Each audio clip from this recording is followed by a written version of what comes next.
Noong 1954, muling binuksan ang mga opisina ng QKTV sa iba't ibang probinsya at na ngayon QKDZ Provincial.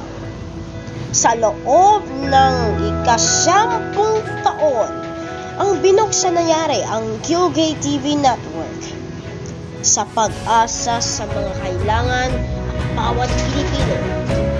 Pasababagong tumutulong sa serbisyo ng kailangan, katatawanan at kakulitan ng pagkakasangkadlawan at kinakadlawan ng mga bantay at ng mga pagbabalita sa milyon sa pagbabago ang pagbabalitang news and public affairs, magtulungan sa pag-asa at bayanihan, tumutulong saan magsulong ang ating bansa at pagbumangon ng kailangan ng mas malakasan na tumutulong saan magsulong ng bansa mula noon hanggang ngayon.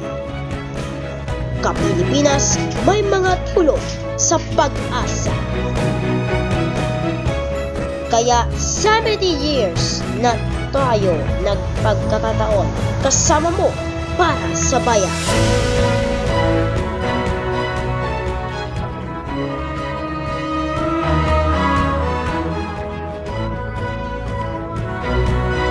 Nung kalipas at mga panahon, sa isip at palaman, sa puso at diwa ng Pilipino, basta QKTV, lakas ng bayang Pinoy, sa serbisyo kawanggawan ng kahapon, ngayon at bukas.